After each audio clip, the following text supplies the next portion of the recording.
Hey buddies, what's up? Welcome back to my YouTube channel. This is All Star.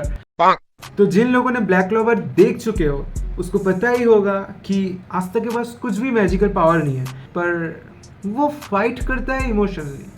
जब Uno को वो chain वाला आदमी पकड़ लेता है तो आस्था ये नहीं सोचता कि मेरे पास कुछ भी पावर नहीं है, पर उसके दिमाग में सिर्फ एक ही बात आता है, मुझे यूनो को बचाना ही है, तो मुझे जाना है, उसको मारना है। That's it. Mountain Dew. Asta जन्म से ही मैजिकलेस था, उसके पास माना क्यों नहीं है ये बात भी मांगा के अंदर बताया गया है। पर मैं चाहता हूँ वो सेक्टर यानी वो सीन आप जब एनिमेटेड होके आए तब देखना, बहुत इमोशनल है, बहुत ही स्पेशल है। ठीक है, तो मैं चाहता हूँ आप दिल से एंजॉय करो उस सीन को, तो इसलिए मैं आपको उसको स्पॉइल नहीं करने वाला हूँ। एक मैजिकल दुनिया में अगर आप विदाउट एनी मैजिकल पावर जन्म लेते हो तो मुझे आपको बताने की ज़रूरत नहीं है कि कितना प्रॉब्लम आपको फेस करना पड़ेगा। तो आस्था ये सभी जानता था, ठीक है, कि उसके साथ क्या होने वाला है, क्या नहीं होने वाला है, और वो ये भी जानता था वो एक कॉमनर था, तो इसलिए एक तो उसके पास मैजिक नहीं है, ऊपर से उसके पास वो एक कॉमनर है, एंड उसके पास था तो सिर्फ 3 चीज़: hard working, determined and motivation. That's it. And उसने अपना पहला राइवल अपने एक भाई यानी ऑफन, ठीक है, यूनो को बनाया, जो था 4 लीव ग्रिम वॉर का मालिक। एंड एक ट्विस्ट है उसके बारे में, तो बाद में पता चलेगा। आस्था का सपना था कि वो एक विज़र्ड किंग बने। विज़र्ड किंग क्लोवर किंगडम का सबसे ज़्यादा पावरफुल बंदा है विज़र्ड किंग। तो present wizard king is Julius Novochrono, पर मांगा के अंदर आपको पता है। पर उसका इस विज़र्ड किंग बनने का जो सफ़र है, इस सफ़र में चलते हुए वो बहुत सारी एनिमी बनाया, बहुत सारे दोस्त बनाया एंड बहुत सारे राइवल बनाया। वो अपने मंजिल की तरफ सीधा चलता गया। तो this is the story of black clover. पर हम आते हैं उसके पावर के बारे में। तो भाई के पास 4 स्वॉर्ड था, ठीक है। पहला demon destroyer, demon slayer, demon dweller, demon slasher. आइए बेंचो, मजा आएगा ये चारों शॉट के बारे में एक्सप्लेनेशन पूरा जानते, कब मिला, क्या पावर, सब कुछ जानते हैं। चलो। आस्था यूनो को बचाने के लिए अपने पहले फाइट के दौरान वो चेन मैन से जब फाइट कर रहा था तभी उसको मिला अपना 5 लीव ग्रिम वॉर, जिसके अंदर था डेविल लीविंग, एंड उसके अंदर से निकल आया वो बड़ा वाला स्वॉर्ड, डीमन स्लेयर स्वॉर्ड। ठीक है, तो डीमन स्लेयर स्वॉर्ड का काम क्या है भाई? उसका काम है कि मैजिक को वो काट सकता है, मैजिक को घुमा के आपकी तरह रिफ्लेक्ट कर सकता है, ठीक है, एंड किसी भी मैजिक को वो ख़त्म कर सकता है। यानी it's a very powerful magic, यानी मैजिक। और आस्था के पास जो मैजिक है एंटी मैजिक। क्लोवर यानी ब्लैक क्लोवर का सबसे ज़्यादा पावरफुल मैजिक एंटी मैजिक, जो किसी भी तरह का मैजिक को काट सकता है, नष्ट कर सकता है, रिफ्लेक्ट कर सकता है, या क्या तलवार है। देन आस्था भाई को बताया गया था एक डंजन है, उसके अंदर जाना है, उसको एक्सप्लोर करना है, ठीक है, आपको जो भी चीज़ है उसको लेके आना है या जैसे। तो वो जब जाता है अपने ब्लैक बुक्स की टीम को लेके, वहाँ पे वो हमारा यूनो भी जाता है, यूनो का टीम भी जाता है, ठीक है। तो सब लोग मिल के वहाँ पे डंजन एक्सप्लोर कर ही रहा था कि डायमंड किंगडम का एक बंदा आके उसके ऊपर अटैक करने लगा। वो बहुत ही पावरफुल था, उसको मारने के चक्कर में ही उस डंजन के अंदर ही एक ब्लेड मिला आस्था को, जिसका नाम था demon dweller sword. Demon dweller का काम कुछ भी नहीं है, लोगों से मैजिक एब्जॉर्ब करता है, फिर उसको एक ऑफेंसिव अटैक करता है, ठीक है, ऐसे स्लैश टाइप का, ठीक है। तो भाई का 3 नंबर स्वॉर्ड यानी डीमन डिस्ट्रॉयर स्वॉर्ड इसको मिला भाई। ये एक स्वॉर्ड नहीं है, ठीक है। पहले आपको समझ, एक स्वॉर्ड क्या होता है, ऊपर की तरफ ऐसा होता है, पर इसके ऊपर ऐसा क्लोवर की तरह बना होता है, ठीक है।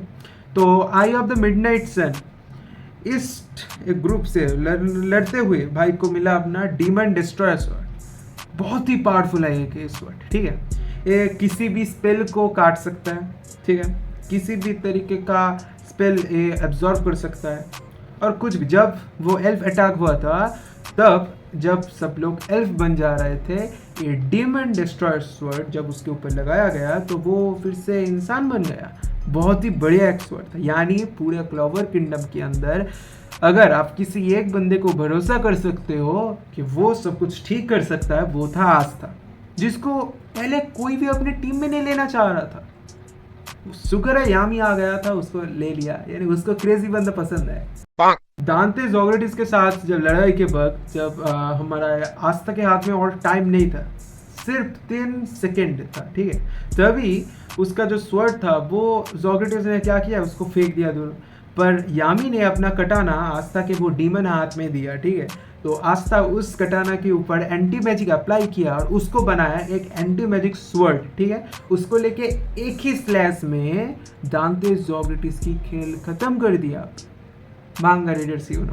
पर उस कटाना का नाम है डीमन स्लैशर, जो एक बहुत ही ज़्यादा पावरफुल एंटी मैजिक से भरा हुआ एक स्लैश ऑफेंसिव अटैक कर सकता है। दैट्स इट, ये है आस्था का 4 स्वॉर्ड का पावर। अब आते हैं कुछ और पावर के बारे में।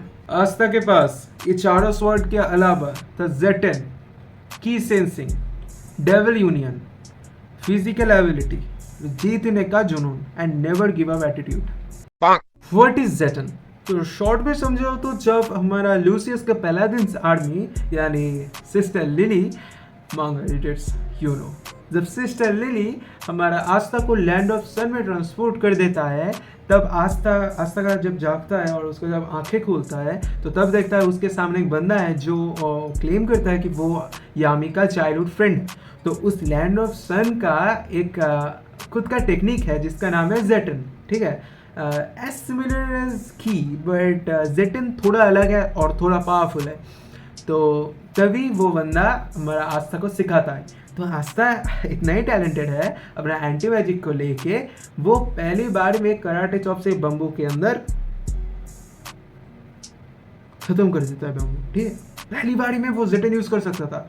वाह, सो अभी जेटन क्या है, यानी वो चीज क्या है, ठीक है, Zetten is a thing that allows mages to consciously convert their life force, यानी अपना जो लाइफ फोर्स है उसको कन्वर्ट कर सकता है अपने इच्छानुसार मैजिकल पावर में to amplify their abilities. Wow, nice. So this is that. What is key? भाई कैप्टन यामी जब eye of the midnight sun से फाइट कर रहा था तभी आस्था को सिखाया था एक की। तो की कुछ भी नहीं है, आपको सेंस करना होता है, आपको सभी वो जो आंखें हैं, कान है, मुंह है, ठीक है, सभी को लेके आपको एक इमेजिन करना पड़ता है और एक फील करना पड़ता है कि एनिमी कहाँ से आ रहा है, उस एनिमी का लाइफ फोर्स को आपको सेंस करना है। दिस इज की, ठीक है। मैं लिटरली वो बंदा एक फाइट के अंदर है, there in the middle of a fight, वहां पे आस्था को सिखा रहा है कैप्टन यामी। सैवेज है भाई captain Yami. What is devil union? Bro, devil union is the most powerful form of Asta, यानी ब्लैक लॉवर एनिमी का अगर सबसे ज्यादा पावरफुल कुछ फॉर्म है वो है डेविल यूनियन, जिसके अंदर आस्था यूज कर सकता था एंटी मैजिक को अपनी फुल पोटेंशियल पे, और जहाँ पे वो एक इमोशनली एक फ्रेंड के जैसा बॉन्ड बनाया था अपने डेविल लिवे के साथ, क्योंकि जब वो डेविल यूनियन कर रहा था यानी जो प्रोसेस कर रहा था, तब वो जो कॉन्ट्रैक्ट बनाया है ज़्यादातर वक्त वो एक स्लेव जैसा रखता है डेविल को, ठीक है, यानी वाइस कैप्टन उसको बोला था कि आप डेविल को स्लेव बना सकते हो, पर आस्था ने स्लेव नहीं बनाया, उसके साथ दोस्ती का कॉन्ट्रैक्ट किया।